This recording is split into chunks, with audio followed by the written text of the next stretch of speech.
Aprel – bahorning to'liq uyg'onish pallasi. Qish ortda qolib, tabiat yangilanadi, yer yashil libosga kiradi. Shu oyda tug'ilgan insonlar ham xuddi tabiat kabi faol, energiyali va yangilikka chanqoq bo'lishadi. Sharq xalqlarida aprelda tug'ilganlar tabiatning yangi energiyasini olib keluvchi, barqaror va faol shaxslar sifatida baho oladi. G'arb psixologiyasida esa ular ijodiy va strategiyali fikrlaydigan, yangi imkoniyatlarni tez anglaydigan insonlar deb ta'riflanadi. Bu ikki qarash aprel insonlarining ichki va tashqi dunyosidagi muvozanatni ochib beradi. Aprel kishilari harakatchan, tashabbuskor va tez fikrlaydigan insonlar. Ular yangi imkoniyatni ko'rishi bilan harakatga o'tishadi. Biroq bu shoshqaloqlik emas, aksincha, maqsadga yo'naltirilgan harakatdir. Ular uchun har bir kun yangi sinov va yangi imkoniyat demakdir.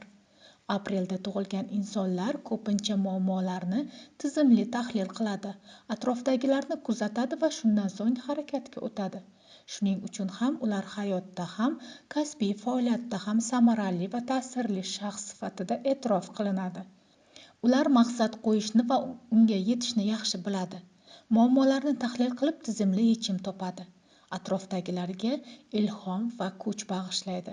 Kuchli tomonlari jamoani ruhlantiradi. Ularda yangi g'oyalar yaratish qobiliyati yuqori.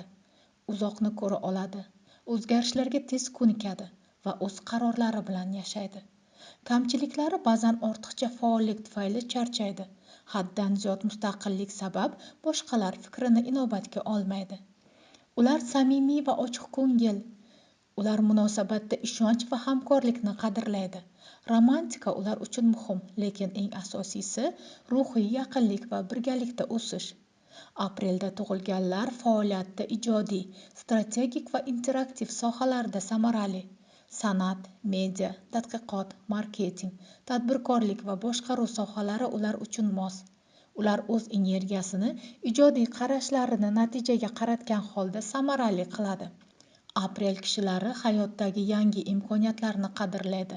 Muammoni to'siq emas, balki imkoniyat sifatida qabul qiladi.